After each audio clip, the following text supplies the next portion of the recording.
Welcome to Fearless with Jason Whitlock. I'm Jason Whitlock, your host. Happy Monday. Thank you for joining me. Today may be my favorite Fearless show. We've outdone ourselves. Steve Kim's going to join me shortly. We're going to talk some Caitlin Clark. You know what? Let's just go straight to the fire starter. I can't wait. Let's get straight to the fire starter. I'll fill you in on the rest after I get through this fire starter.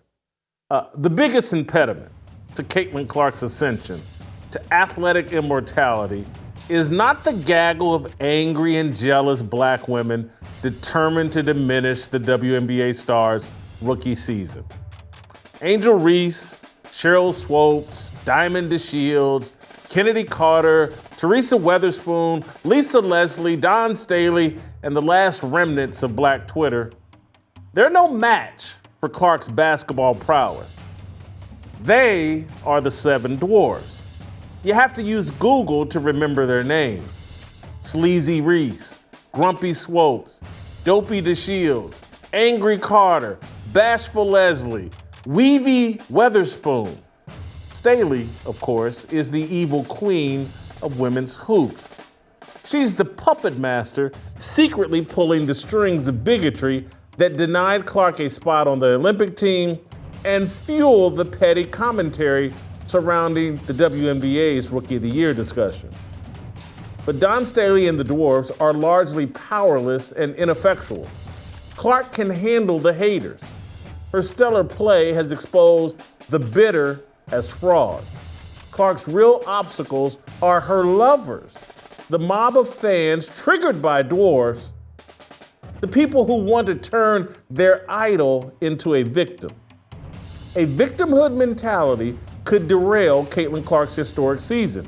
It could prevent Clark from reaching her full potential this year. Clark has a chance to put together the greatest rookie season in the history of professional sports. Let me repeat that. The greatest, most impactful, most impressive rookie season in the history of pro sports. She could do what Michael Jordan could not do, what Magic Johnson and Larry Bird did not do. Neither did Patrick Mahomes, Tom Brady, Babe Ruth, or Tiger Woods.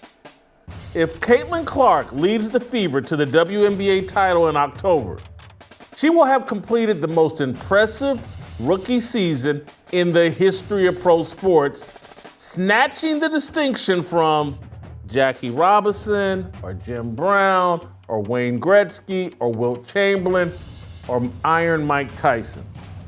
Here's how I rank the greatest rookie seasons. Number 1, Jackie Robinson. At age 28 in 1947, Robinson hit .297, finished 5th in the MVP voting, won Rookie of the Year, and the Dodgers lost the World Series 4-3 to the Yankees. You gotta remember all the pressure Jackie was under. Only thing close to it, only thing in the same realm is what Caitlin Clark is going through. Jackie was breaking the color barrier. Number 2, the greatest rookie season excluding Jackie Robinson, Wayne Gretzky. At age 19 in the 1979-80 NHL season, Gretzky led the league in scoring, 51 goals, 86 assists, won the Hart Memorial Trophy, that's the MVP, and led the expansion, Edmonton Oilers to the playoffs. They lost, but this was an expansion team. They only got to keep like 2 players from the previous year when they moved leagues and moved into the NHL. Number 3, Jim Brown. At age 21 in 1957, Brown led the NFL in rushing, won the MVP award and the Rookie of the Year, and lost the championship to the Detroit Lions. Number 4, Wilt the Stilt, Chamberlain. At age 23, in the 1959-60 NBA season, Chamberlain led the league in minutes, scoring at 37 and rebounding at 27 a game, won the MVP award and Rookie of the Year, and lost in the second round of the playoffs. Number 5, Iron Mike Tyson. At age 18 and 19 in 1985, Tyson fought 15 times in a 10-month span, winning all the fights by knockout or technical knockout. He single-handedly reignited the sport of boxing. Yes, he beat up a bunch of tomato cans, but you had to be there. If you weren't alive in '85, if you weren't aware of what Mike Tyson was doing, sorry you missed it. The guy set the sports world on fire. So, let's take a look at Caitlin Clark's credentials. The Indiana Fever finished 13-27 a year ago, the third worst record in the WNBA. The Fever currently stand at 17-16 this season with 7 games to play. They're the hottest team in the league since the Olympic break. They can win it all this season if, and only if, Caitlin Clark continues to elevate her efficiency and basketball IQ. Despite averaging 18.7 points and leading the WNBA in assists at 8.4, Clark hasn't come close to peak performance yet. A victim mentality would prevent her from making the necessary improvements. Her fans could give her that mentality if they continue to cry about things that don't really matter and shield Clark from objective criticism. Here's what Caitlin Clark is doing wrong and needs to be addressed and needs to be focused on, but we can't have this conversation. She's not focused on it because she's surrounded by people caping up for her and just anything, any mild criticism, they just lose it. But Caitlin Clark is lazy on defense. She spends way too much time whining to the referees. She loses focus with her ball handling and passing and lapses into chucking the ball up from deep early in the shot clock. Clark's shortcomings need to be publicly discussed. It will force her to address them, but it's difficult to do in the current environment. Her supporters interpret any and all criticism as unfair bigotry or jealousy. They've adopted a victim's mentality for Caitlin Clark. They cape up for any and everything. Again, you want to know why the 7 dwarfs are whining and crying about Caitlin Clark? Because they have a victim's mentality. Because they've been surrounded by people making any and every excuse for any of their shortcomings. Because they've been told, you're a victim, you're a victim, you're a victim. Don't do it to Caitlin Clark. I get it. It's a natural reaction. You see someone you love mistreated, and you leap to protect them. Here's the issue. Caitlin Clark doesn't need protection. She's not fragile. She's not weak. She's prepared and strong. Just look at what we're witnessing. She buried Angel Reese in Chicago last Friday. The Fever blew out the sky. On a night when Dopey DeShields delivered 3 cheap shots, Clark posted 31 points and 12 assists in a 19-point victory. Show White exited the game to a round of applause and then sat and watched Sleazy Reese pad her stats in the final 90 seconds. Sleazy, Dopey, Angry Carter, and their coach, Weavy Weatherspoon, have lost 8 of their last 10 games. The Sky are tied for the last playoff spot with Atlanta. I think they're tanking. They're tanking, trying to get into the draft lottery so they can get Paige Becker. The Chicago Sky are no threat. They've given up. They've raised the white flag. Angel Reese is nothing. They're quitting. Caitlin Clark doesn't need our protection from Chicago. Not from the Sky and not from Lisa Leslie either. Leslie tweeted on Sunday that Clark and Reese should share the Rookie of the Year. Are you kidding me? It's a ridiculous contention. Angel Reese is an elite rebounder whose rebounding has not made Chicago a better team. Caitlin Clark is an elite basketball player who has made the Fever significantly better. Clark's transformation of the Fever into the best offensive team, the best passing team, and the number 6 seed for the playoffs tells the whole story. We don't even have to compare individual statistics. Clark beats Reese in every category except rebounding. The Dwarfs are bigoted and jealous. Grumpy Swoopes is the worst. Instead of riding Clark to relevance, she's riding Clark to career suicide. The former WNBA star turned broadcaster has talked her way off the Clark gravy train. The league removed Grumpy from the broadcast of Sunday's Indiana-Dallas game. Swoopes is so filled with jealousy, she can't be trusted to call Clark's games in a fair manner. Nancy Lieberman replaced Swoopes and immediately called BS on the contrived Clark-Reese rookie battle. Here's what Nancy Lieberman had to say. By far, she's going to be Rookie of the Year. If anybody thinks she's not, feel free to call me or hit me on Instagram or Twitter. Talk that talk, Nancy Lieberman. In the aftermath of Swoopes' latest Clark controversy, Sheryl Swoopes blasted Lieberman on Twitter, posted screenshots of a February text exchange between herself and Clark, and lashed out at Clark's fans. Look at these 3 tweets. Here's the first. Now here you go. And this is her talking to Nancy Lieberman. Now here you go. I get what you're trying to do with your boy Stephen A. Smith, but it ain't working. You know good and well what happened, and ditto, my life is good without you two and him. You want to go there? That was Sheryl Swoopes tweeting at Nancy Lieberman, blowing up their friendship.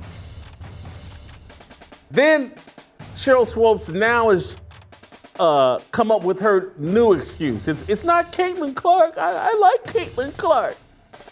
It's I hate her fans. Tweeting out, FYI, I was never supposed to do the game. Also, I do not hate Caitlin.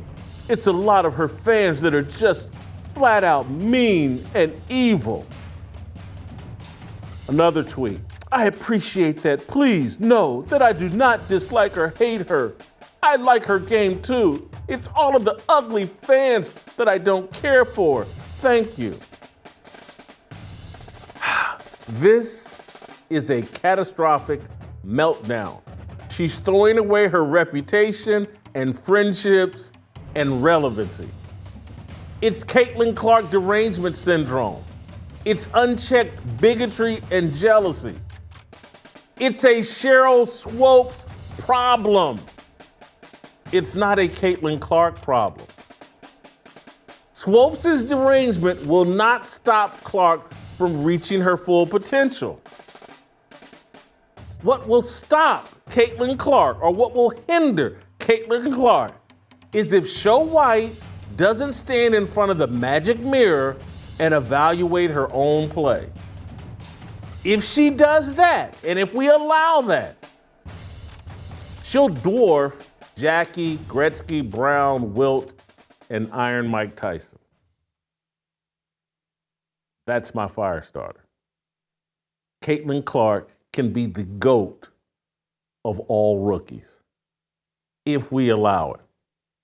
If we shut our mouths and let objective people analyze her game. I'm watching this Dallas, Indiana game, and Nancy Lieberman's doing a much better job than the normal commentary we get during WNBA games. But she's not doing what she could do, because she's trying to clean up the Sheryl Swoopes mess. That was her first assignment. But someone on a broadcast needs to say, hey, these turnovers, because I think Caitlin had 7 on Sunday, and she's averaging 5.5. And so someone needs to say, hey, Caitlin, you got to keep your focus. You got to value each possession. You can't play loose with the basketball. These turnovers, 7 a pop, are going to hurt you in the postseason. Period. End of story. You can't be that loose with the basketball. This needs to be addressed publicly. This is how people improve. This has been the nature of sports for men their entire career. Hey, Jordan, Michael Jordan, you're a great scorer, but you got to get your teammates more involved. You can't just be a volume shooter and a volume scorer and win a title. People had this conversation about Michael Jordan publicly on television broadcasts everywhere, and he corrected. Hey, Caitlin, these logo threes you're jacking up, early in the shot clock, doing these heat checks. You haven't hit any of them. Cut it out. They're unnecessary. You're not at Iowa anymore, where you're the only consistent, reliable scorer. Your running mate, Kelsey Mitchell, a dynamic scorer. You don't need to shoot heat checks. You don't need to shoot logo threes just because you want to get yourself going. It's unnecessary. This isn't Iowa. You got a running mate that's a bucket machine, a walking bucket. These are just small tweaks, but they need to be discussed because they're so obvious and everybody can see it. Caitlin Clark shooting like 33.6% from three-point range right now. In my evaluation, she took better shots. I'm not saying less, better shots, and worked to get better shots. She should be shooting around 38, 39% from three-point range. She should be flirting with the kind of three-point shooting that Steph Curry has shot throughout his entire career. Steph Curry came into the NBA as a rookie and I think knocked down 42% of his three-point shots. Caitlin Clark is capable of that if she just showed a tiny bit of discipline. You can get the same number of shots, but let's just move without the ball and let's take some easy ones in there as well. The defense speaks for itself. She just some games just doesn't play defense. Needs to give a better effort on defense. It's got to happen. And the number one thing that she needs to stand in that mirror and ignore all the people that are telling her you're a victim and they're not treating you fair. And I'm going to tell you how this manifests itself. All the talking and whining and histrionics every time she thinks she gets fouled. It's a horrendous look. It's Luka Doncic. It's LeBron James. Don't emulate those guys. These are flaws in their game. Leave the damn refs alone. Focus on your ball handling and passing and staying sharp. Focus on getting back on defense. Right before halftime, go look in that Dallas game. Arike Amagumwe, or I can't pronounce her last name, but she's a hell of a basketball player. You know, Caitlin Clark has turned me on to some of these WNBA players, and they're great. Love them.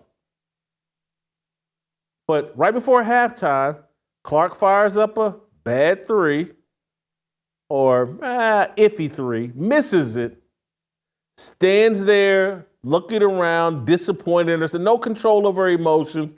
Arike leaks out, gets a bucket at the basket. Dallas is up a point at halftime. That's Caitlin Clark. Not giving a great effort on defense and not being in control of her emotions. I know Kelsey Mitchell is older than her, been in the league longer, but Lord have mercy, if Caitlin had Kelsey Mitchell's even temperament, always in control, her play would elevate another 2-3%. They can pull this off this year. And yes, the New York Liberty are loaded and good, and I expect them to be in the WNBA finals. But the Fever could be right there with them and could upset them if Caitlin Clark elevates her play another 5 to 7%. And most of it is just related to attitude. Cut out the whining, cut out all the energy you're giving the refs. Give it to the game. Give it to your teammates. She's been awesome. There's no one that can deny she's been awesome. But she can be better. And we got to help her get there. Put a little constructive feedback and criticism, and her fans need to make sure they don't become the kind of whiny victims that they claim they don't like. Don't be like the Seven Dwarfs. Don't be like Sleazy and Dopey and Dummy and all the rest of them. Before I bring on Steve Kim, and we're going to talk a little Caitlin Clark, we'll talk some Dabo Swinney and Clemson, and Florida State. Is Deion Sanders really going to be a candidate to go back to his alma mater? We'll talk about that. Before we do that, I want to talk with you guys about our friends at Flying Aces. There's nothing better at the end of a long day than sitting down in your favorite easy chair with a glass of your favorite whiskey. And hey, if it turns out that with every glass, you're helping to support a great American cause, doesn't taste any better than that. It's time to chart your own course with Flying Ace whiskeys from Craft Co. Inspired by generations of American aviators and proudly made right here in the United States, Flying Ace is not only making amazing whiskeys, they're also committed to supporting our brave troops and their families through their partnership with Folds of Honor. They're providing scholarships to families of America's fallen or disabled, and these scholarships allow families to begin to chart their own new course after experiencing great sacrifice.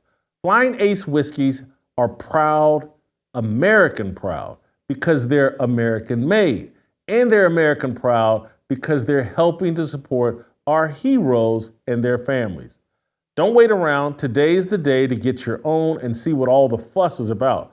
Buy online at flyingacesspirits.com. Use the promo code America to get free shipping. That's Flying Aces, there's an S at the end of ACE, spirits.com. Use the promo code America for free shipping. Steve Kim, next.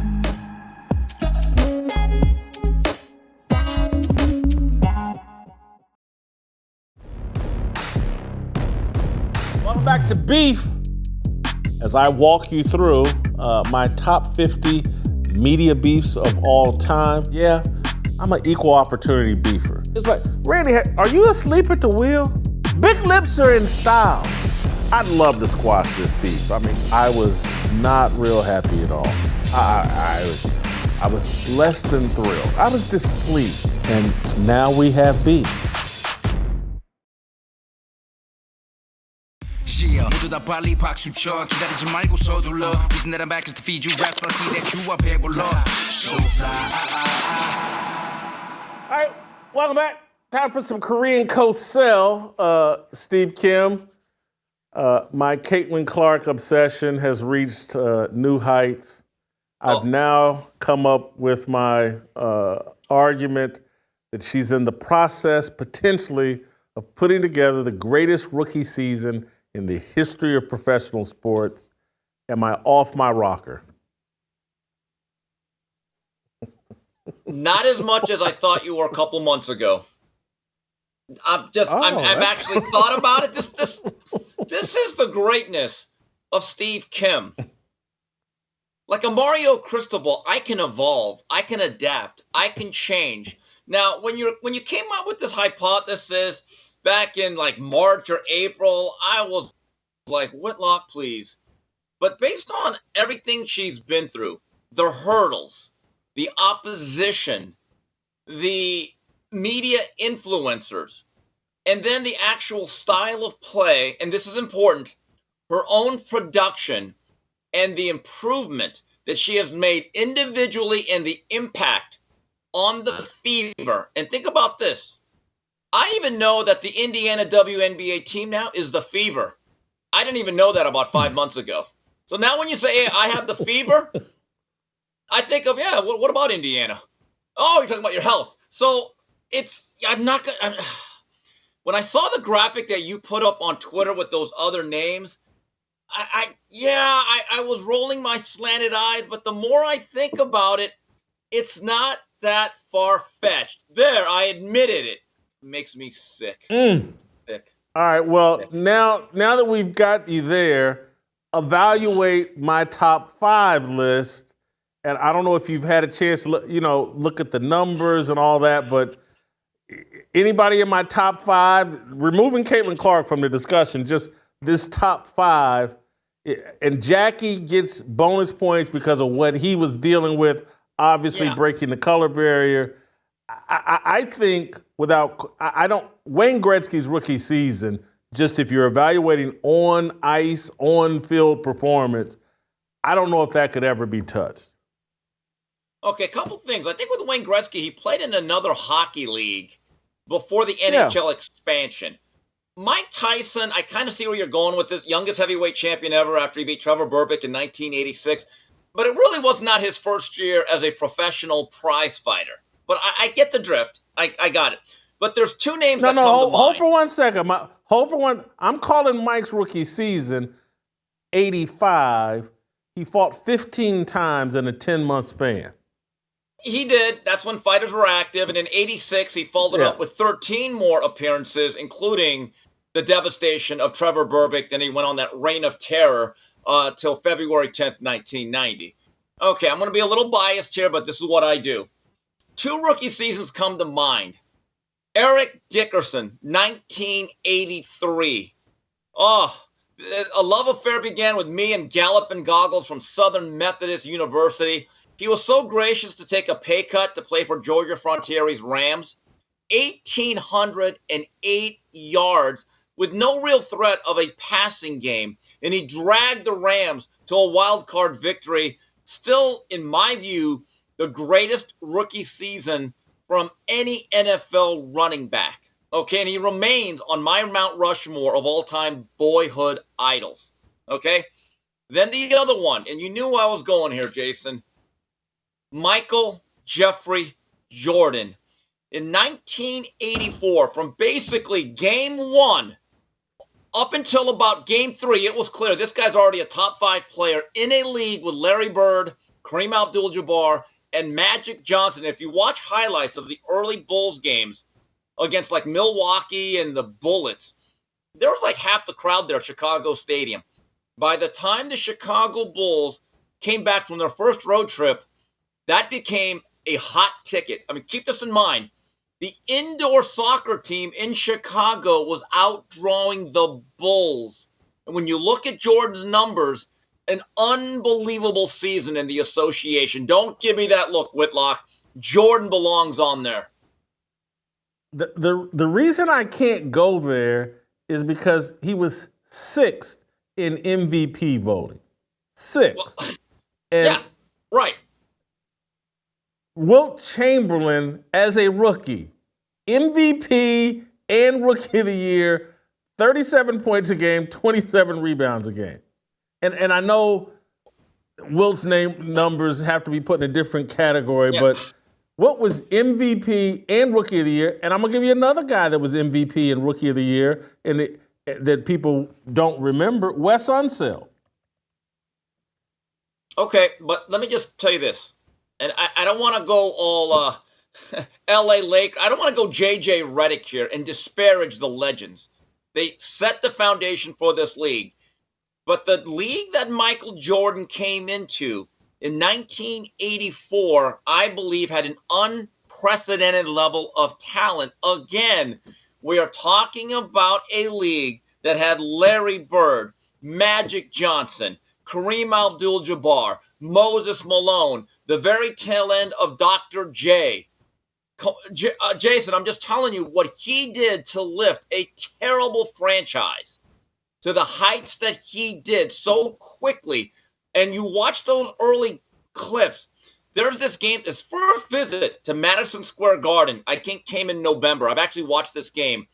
The show that he put on, and he did the rock the cradle dunk. Oh, Jason, again, look at the time and place of the league and the overall talent and athleticism from the early 60s to 1984. That has to be taken into context. I want to switch back to Caitlin Clark. And I want to switch back. Yeah, I want to switch back to Sheryl Swoopes. Oh, and there it is. Sheryl Swoopes she's lighting herself on fire, Steve. They had to pull her off a game because she can't be trusted to call Caitlin Clark games correctly or fairly. They basically pulled her off the game for racism. You're too much of a bigot to call Caitlin Clark games. We're pulling you off the game. What is this woman doing? What is she? For a while, I just thought, hey, she's chasing relevance. This is some sort of a gimmick, but she's lighting herself on fire. Yeah, and by the way, I think it's Swoopes, not Swopes. This is right up there with testosterone, with those words. They have a little bit of a blind spot, but don't worry about it. Tony Gwynn also popped up once in a while and went 0 for 4. It happens to the best of them. But Swoopes, there it is becoming an embarrassment. And it's to a point, our old friends Shannon Sharpe and Stephen A. Smith are just flat out, they're taking the gloves off now. I am actually impressed with the amount of boldness they have. And I've been monitoring this. You know that there's a lot of YouTube content creators led by Awk Nation who have been on the Caitlin Clark bandwagon, and I think it's very cultural. There's a lot of black males out there that are really big fans of Caitlin Clark. I think it's one of the more interesting phenomenons that I've seen, and they are now flat out saying it. Sheryl Swoopes is embarrassing herself, and now Nancy Lieberman, of all people, after her appearance on Smith's show, is coming into the crossfire, and the people that are really defending her the most, black basketball fans who are men. This is something I find fascinating, this whole conflict, but Sheryl Swoopes is very bitter. I think she's also very jealous. And in the beginning, I felt as though that she was sticking up for a lot of the older black female players that she believes are the pioneers that have been overlooked. I also think that there was pressure on her to really be on the Angel Reese side because it became, let's face it, a racial and cultural issue. Then she dug herself a hole so deep that you just can't give a mea culpa. You almost have to just say, you know what, I'm going to stand in the paint here. I'm going to live or die with this. And Jason, she's dying a lot over and over and over again. Dying a whole lot. Make sure I make a comment about Shannon Sharpe and what's going on there. But what's driving a lot of this is Angel Reese's offensive game is so bad, that dudes are like, hey, my credibility's on the line if I don't say the truth. Did you see the video of Dwight Howard playing a pickup game outside? And some dude missed like 3 or 4 layups, and they started yelling, Angel Reese, Angel Reese. That's how pervasive this is. Angel Reese's bad offense is so bad that it's like a running joke. That's how people comment a bad shot in basketball. It's an Angel Reese. Jason, and the ironic part is Dwight Howard did not exactly have the most elegant post game himself. Let's just be very honest about it. But at least he could finish at the rim, given his size and his athleticism. What I find interesting now is that the lines are now drawn. This is the most heated rivalry that I've seen since Bad Boy and Death Row Records. I hope no one gets shot over this because people are now just not covering basketball. It's like you just can't look at the numbers because here's the issue that I have. When you look at the impact, you look at the statistics, if you want to look at the analytics, and you want to look at who really is a better basketball player, it is clear as day. If you are still debating who is the rookie of the year between her and Angel Reese, you're not being honest. You can make an argument because I don't want to admit, I've actually seen some other videos breaking this down. Angel Reese may not even be the second most effective rookie. Okay? And I'm thinking to myself, well, wait a minute. What is the discussion here? And to have Lisa Leslie from Morningside High School, an LA legend that I respect, come out here and try to make this an affirmative action award and say, well, they both deserve it. No, they don't. This is not Jason Kidd and Grant Hill in 1994. And think about how far we've come or gone backwards. In the 79-80 season, when Larry Joe Bird and Irvin Magic Johnson injected new life into the league, people seem to forget it was not Magic who won the Rookie of the Year. He may have gotten the last laugh, but the Rookie of the Year, and it was pretty clear by the voting, if I recall, it was Larry Bird, and there was no uproar. They just said, yeah, Larry Bird improved a very bad team a lot, while Magic had Kareem, Norm Nixon, and Michael Cooper, but he won the title. But think about it. There was no campaign to say, can they both have it? No. The Rookie of the Year is not a participation trophy, bottom line.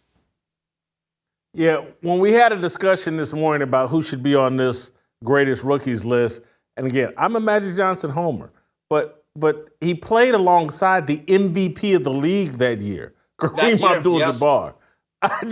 And they were a good team the year before and a slightly better one with Magic and won the title. The Boston Celtics were horrendous. Yes. And then they had this incredible improvement, like a 27-game improvement or something with Larry Bird, and he was the clear-cut Rookie of the Year. And I was I was a Magic Johnson homer, but I had no problem with Larry Bird winning Rookie of the Year. But that was a different time before Twitter and social media destroyed the sports conversation and made everything racial. And that's why I want to get back to Shannon Sharpe. And I want to connect it to RG3.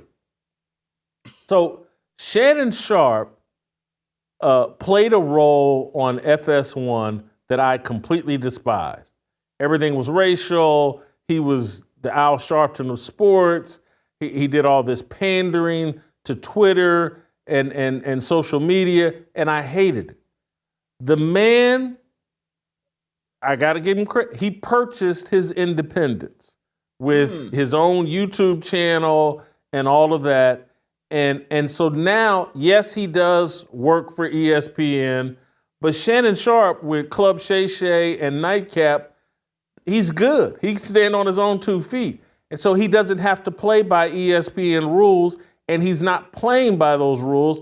He's actually saying what he thinks and knows rather than playing a racial stick. We're seeing the exact same thing, different ways, with RG3. RG3 sat on ESPN and pandered to social media, played the race card this, race card that. Now that they finally cut him loose and let him go look at what he's been tweeting about Caitlin Clark. He came out with a tweet saying, look, man, the only people supporting Angel Reese are basically controlled by, racial idolatry. He said it. It's a race thing. And so it's like once you're free from corporate sports media, it's like, oh, now that I have some independence, RG3 got set free. Again, Shannon Sharpe bought himself free. Now these guys are all far more honest and far more tolerable and authentic than what they were doing on corporate TV. Again, this is why people need to cut bait with corporate. You can't be honest. What's transpiring with Shannon Sharpe and RG3 are all the proof you need to know why you need to leave corporate TV alone. Yeah, so Steve, I just think with RG3 and with Shannon Sharpe, once you're off the corporate media puppet strings, now you're more authentic, entertaining, provocative, honest than you could be on corporate TV. Free at last. Free at last. Good God Almighty. Shannon and RG3 are free at last. I just love the fact. What happened to Monica? Sometimes you feel like a McNutt. I mean, she had her Andy Warhol, her 15 minutes of fame when it was so fashionable to be very disparaging of Caitlin Clark. And there were some cohorts there all throughout the media and that network. They found every single reason to say that she was not the Rookie of the Year. Remember this, though, Jason? All the way back about 2-3 months ago? Well, Angel Reese's team has a better record. Wow. That one went right into the garbage dump. I mean, there's going to be some really good YouTube content creator out there that's going to have longer receipts than CVS or Rite Aid, and they're going to put together I've seen this. They're going to put together a compilation of every false, dishonest agenda that was said about this.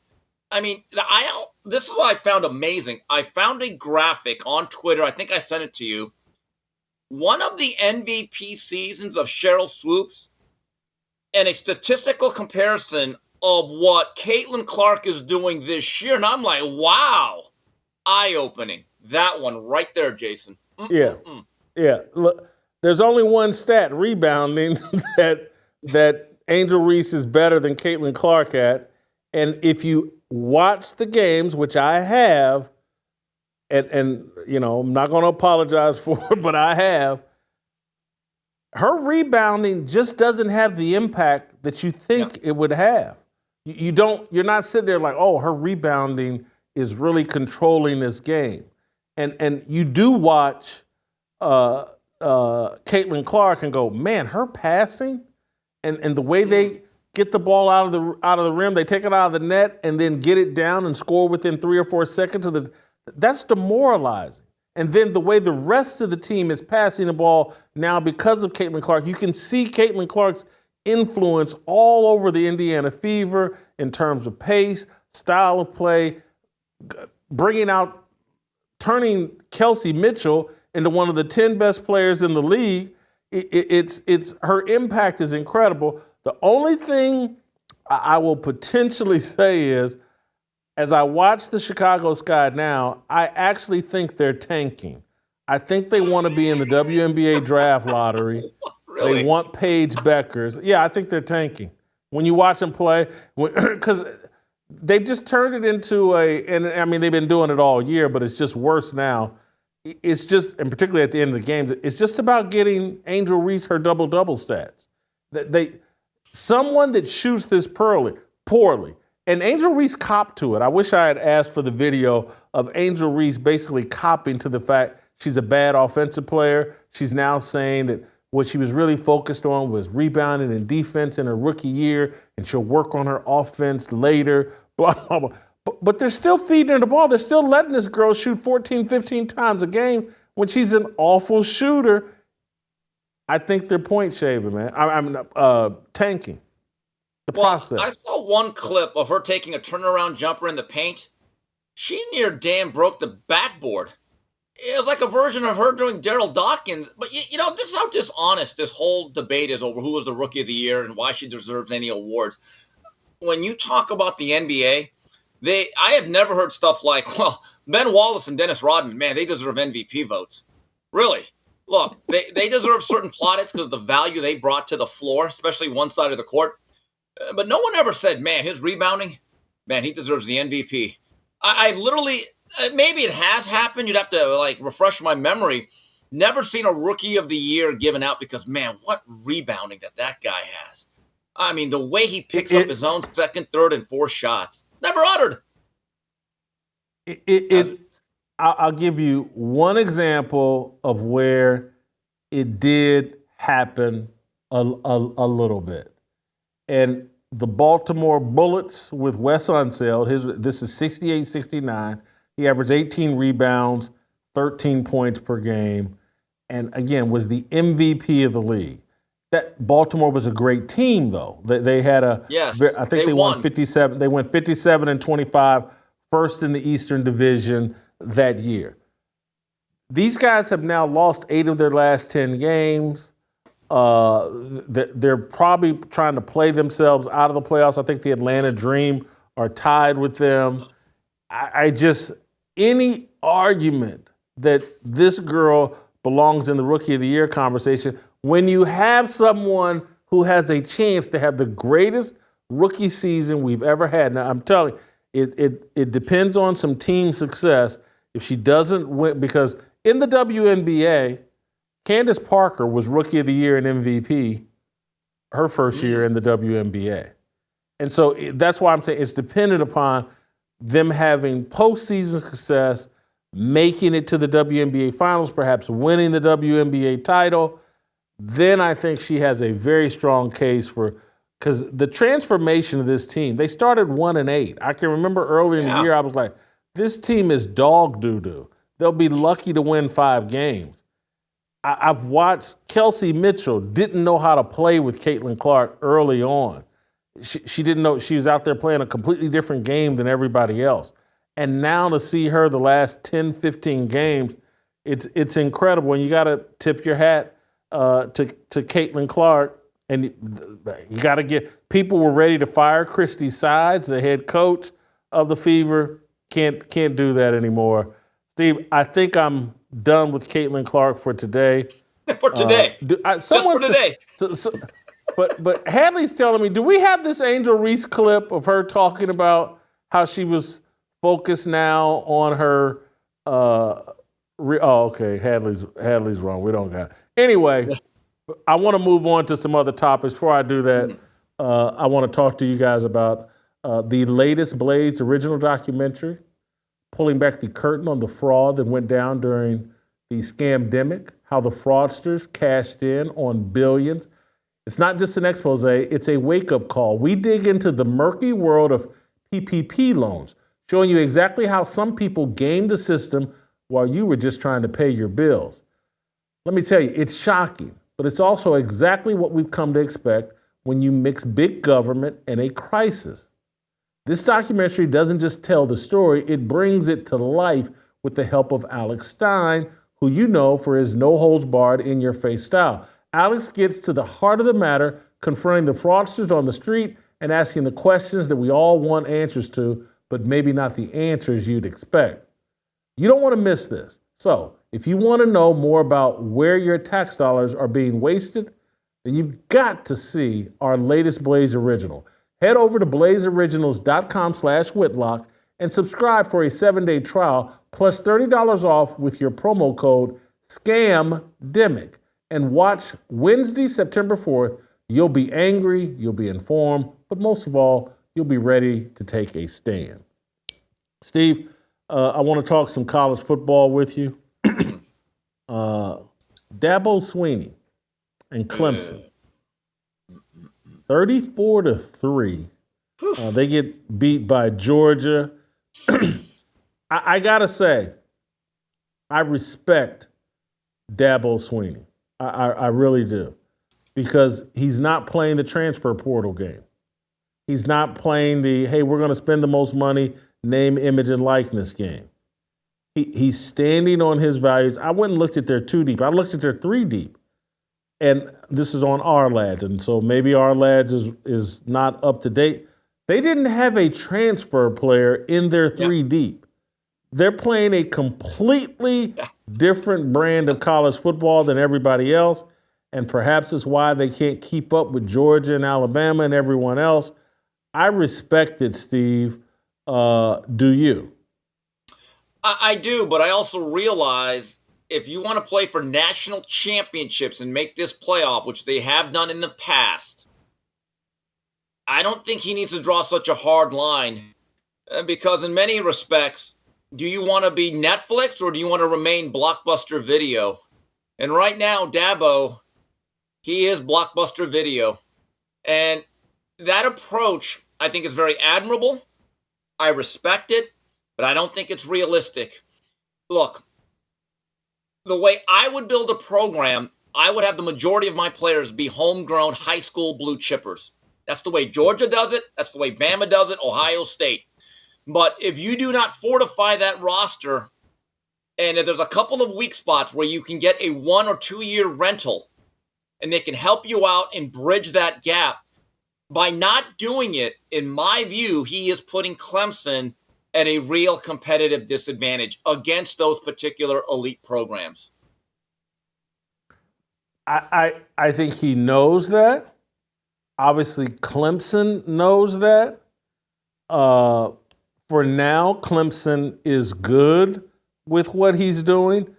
I don't know if that will last. He may end up having to exit Power 5 football. And I actually hope that he does. I hope that he walks away. Look, we saw it with Jay Wright in college basketball. Hey, man, I've made millions of dollars. I've won national championships. I'm out. I don't like where this is going. I can't teach. I can't develop young men. This is all about money now. Everybody loves to talk about it. From Tom, everybody loves to complain. Tom Izzo, everybody loves to complain. But few are willing to say, deuces, I've made enough money. I'm out of here. Maybe they think things will eventually change. They're holding on to hope that, hey, look, there'll be some sanity return at some point. But I have nothing but respect for Dabo Swinney. I hope that if I were him, and I say this in all sincerity, I would peace out and I would go coach high school football, because what literally I would. Because what Dabo is saying is, hey man, I signed up to develop men, and you can't develop young men in this environment where they quit your team and hit the transfer portal as soon as you give them some tough feedback. I don't disagree with you on that. However, I think the pay cut he would take is rather steep. And again, he's probably saved up a lot of money. And in defense of How much money do Dabo, you need, Steve? well, look, everyone loves a buck, as Roy Hobbs said in The Natural. Okay? In Dabo's defense, if he quit right now, he'd be a Hall of Famer. 2 national championships. He battled Bama, multiple playoff appearances. Look, when you look at that Clemson run that they had, which was a historic run, where they beat everybody that ever won a national championship, it seemed like, in the 21st century, there were a couple of things that really stood out about that program. Number one, dominant defensive lines. They still have that. That number 10 they have, Peter Woods, I thought he was as good as any player on either side of the ball for the first half. They also had program-altering quarterbacks. That has ended with Cade Klubnik. They also had a cadre of all-American game-breaking wide receivers, starting with Nuke Hopkins and then Sammy Watkins and T. Higgins. That has come to an end. This goes a little bit beyond just the transfer portal, Jason. I think their style of play offensively is very dull. It's unimaginative, and it put Cade Klubnik in consistent 3rd and longs against a monstrous Georgia defense. I'm watching this game with Coach JB, and I'm saying to him, Coach, if they just want to get their quarterback killed and behind the 8 ball, keep running the ball on first down or dinking and dunking. You had to take more vertical shots. So I think beyond talent acquisition, the way Dabo runs that offense, and he's the head coach, I think needs to be examined because it is a very dull brand of football that they are playing right now in South Carolina. You're flirting with going full Roddy White here. You're calling it dull. He called it a vanilla offense, I think. Yeah. Sherbert. What? Yeah. Yeah, he called it a vanilla. Here's what Roddy White, former NFL player, Clemson got way too many white dudes on the field on offense. This ain't them. You mean to tell me you only got one black dude out there making plays? That's a recruiting problem. Your thoughts on that bit of bigotry from Roddy White? A bigotry? By the way, the ironic part is Roddy's last name, but he ain't wrong, okay? This is the reality. Coaches talk like this. This is the God's honest truth. When you have too many white players at certain positions or on the field at the same time, you're going to have issues at that level of football. Jason, the only team, college football team, that got any type of exposure that was last all white or as white as Clemson was at times, Adams College. Remember Revenge of the Nerds? If you look at that football team that terrorized those fine scholars, they didn't have a single black guy. In fact, Lambda had Lamar with the javelin throw. They had more blacks than the football team. Think about it. But I don't get this. Why is there such an outrage when coaches themselves do talk like this in private? I know this for a fact. And Jason, as I'm watching Boston College yesterday, just manhandle and swarm Florida State, the one thing that was evident was, man, they are really more athletic than ever. And guess what? Outside the offensive line, I didn't see any Mike Mamulas or Stephen Boyds. When I say they're more athletic than usual, what do you think I'm really saying, Jason? Come on. What do you think I'm really saying there? Look, this is really. It's. I get the gist of it. Look, I can remember early 2000s, I think, Bill Lynch was the head football coach at Ball State. And I can remember going to a game, and we had a white running back and maybe a black receiver or 2 black receivers, and that was it on offense. And I can remember leaving the game going, man, we got to get a new coach in here. Yeah. and need to recruit. But and we eventually did, and things changed up with Brady Hoke and all that. But I get it, but I'm just not sure if that's a healthy conversation, and I don't know if it's a nuanced conversation, because let's say if we're going to go all the way there, hey, this is the way coaches talk. Okay. Well, coaches in private also talk and say, and what Dabo might say, if he were being honest, is like, hey, man, once I went to this deal where we weren't going to cater to the transfer portal and we weren't going to just outspend everybody in name, image, and likeness, the black guys didn't want to play here anymore. I've never had a problem recruiting black players to Clemson. We never, until the transfer portal and name, image, and likeness. And now that there's a price tag on everything, and now that I don't want guys that are going to exit for the transfer portal and have no loyalty, these are the guys that are committed to Clemson. These are the guys that aren't totally defined by how big of a gold chain they can buy with their name, image, and likeness. You got to have that conversation too. You're right, but if you look at Clemson's roster, and I actually looked it up yesterday, they still have a majority of black players. And by the way, at wide receiver, they have 2 young freshmen. They're going to be pretty good down the line. Guess what? They're both black. So, in fact, I don't even remember, outside of Dabo Sweeney's son, who I think was a walk-on, I don't remember the last white receiver they had. Was it Dwight Clark? Yeah, that Dwight Clark of the Catch. So we're talking 35, 40 years ago. Jason, let me tell you a story where I knew people were more honest about this in private than they're allowed to be in public. I did a radio show. I did a hit with my good buddy Dave Smith. And we're doing a live segment with the former NBA general manager that I know you know who he is. So we're off the air. And that was the year that it was J.J. Redick and Morrison at Gonzaga, who are the 2 best players. So we're talking off the record before the commercial break is over. And I'm just asking him, hey, who do you like? Who do you like? And this GM looked at me. He was a very nice guy. He goes, geez. I go, yeah, what's up? You know what worries me about Redick? And I'm thinking to myself, his height, his reach, what he goes, man, there's not a lot of good white 2 guards that are American born anymore. And we're like, what? He goes, yeah, those white 2 guards, I don't trust them. And we're like, so he said, he asked me, he goes, think about it, Steve. And this is like 20 years ago we did this show. He goes, Steve, outside of Jeff Hornacek, who's the last good American 2? Because you can't say Drazen Petrovic. He was Yugoslavian. And we're racking our brain. And he said, Steve, that worries me. I was stunned. But yes, these discussions take place. Roddy White, you are an honorable gentleman. And my hat's off to you for your honesty. Get off Roddy. He's a good guy. You're not giving Las Vegas Raiders wide receiver Hunter Renfrow the credit he deserves. Though. All right, he's a slot receiver. That's different. Most of those guys are white, though. They're white and heady. They play the game for free. So forget I'm talking about outside receivers, not the slot guys. Good point, though, Jason. Before you get me into any more trouble and go down this very negative line of conversation, Florida State got beat up by Boston College and has now had a very slow start to this season.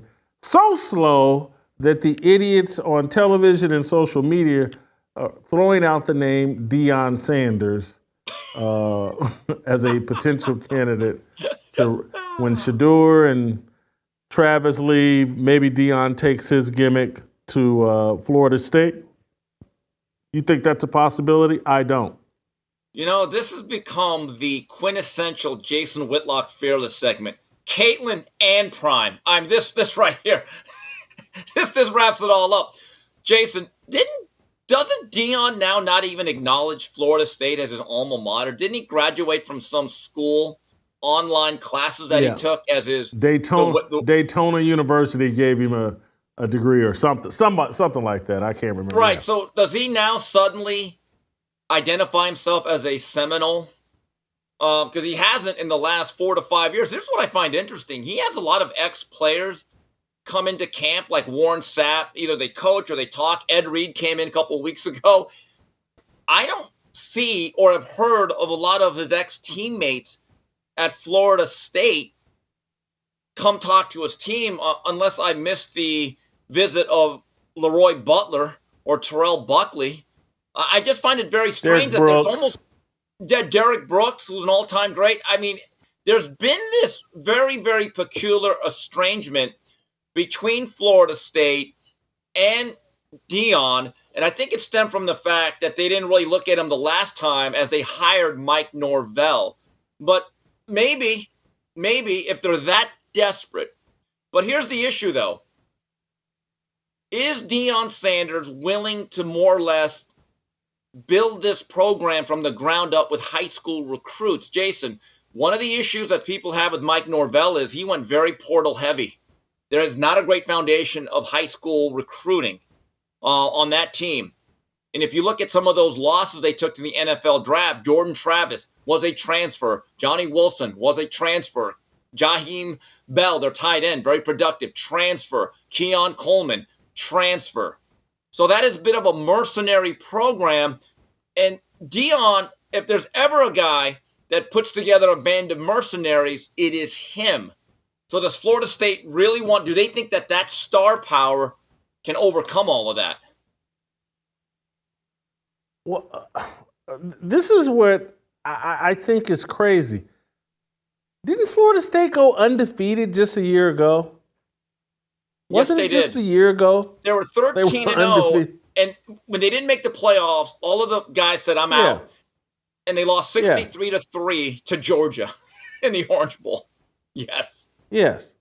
And so I get they've had a rough start this year, but they just went 13-0. So if someone thinks Deion's going to come to Florida State and do better than 13-0 in any season, I just got to see it. So I think we're a little quick with the hook here. The guy went 13-0 a year ago. And then two, I think it's very telling. And this is the kind of comment that gets me into trouble. But it's like the people that know Deion the best are the people that want nothing to do with him in terms of coaching and football. And so I guarantee you, and I'm sorry but I'm just keeping it real. The reason why Florida State wouldn't gift Deion a degree the way whatever this university is because when Deion was at Florida State, he didn't go to class. He didn't take academics seriously. And Florida State's just like, hey, man, we're just not going to give you a degree just because you're Deion Sanders. Now, trust me, Deion feels like he's owed that. Because I know a lot of these guys, all I did for the university, all the money they made off me, blah, blah, blah. They should give me this, they owed this whole entitlement deal. Deion's one of the most entitled people in the world. And if I was Florida State, I would stay away from Deion. And they have so far. And the people out here running around talking about Deion should go back to Florida State. I can't wait till next Monday. And really, I can't wait till Saturday night. And because then we're going to find out. And we may find out like, hey, Deion built something good at Colorado. That's not what I'm expecting, but it could happen. They could beat up Nebraska and reveal themselves to be like, okay, this might be an 8-9 win team. Or they may get beat up and we'll be like, okay, why are we talking about the last place coach in the Pac-12 So Deion finished last in the Pac-12 last year. Mike Norvell finished 13-0 last year, but Deion should replace Mike Norvell. Look, there is a prisoner of the moment aspect here. I have a question, though. So what are you looking forward to more? Nebraska hosting Colorado or Caitlin Clark's next game? Caitlin Clark's next game is Wednesday. It's tomorrow. And so that would be a difficult. If I could only watch one of those, right. I'm gonna keep it real. If they ever go head to head and I have to choose, I'm man. Come on. You know what it is. No, I really don't. You only get 12 Colorado games. Yeah. That's the thing. I would watch Colorado. I would watch Colorado over Caitlin Clark. Is Saturday's the 7th? Is that right? Yes, and I think they play on NBC prime time. Yeah. I'm just making sure it doesn't conflict with my Caitlin Clark schedule. So she plays on Friday and Sunday, not on Saturday. So there we have it. Steve, thank you so much. I want you guys to remember we're going live starting September 9th. That's Monday. We're just 6 days away from that. We're going live at 10 a.m. Central Time on YouTube and Blaze TV. Mark your calendars. Can't wait to see you there. We'll play tomorrow, and we'll see you tomorrow. Waiting for the countdown, coming off the breakdown, standing in line for freedom. Looking for a breakout, feeling like a standoff, nothing in life like freedom. Came like a fighter, striking like a ladder, making all these moves for freedom. I want freedom. No negotiation, my sister, no relation. We all just wanna have freedom. Sitting on a corner, never been alone. I'm breaking my back for freedom. Blessed, we are living, get back. We are receiving, no deceiving. We all wanna be free. We want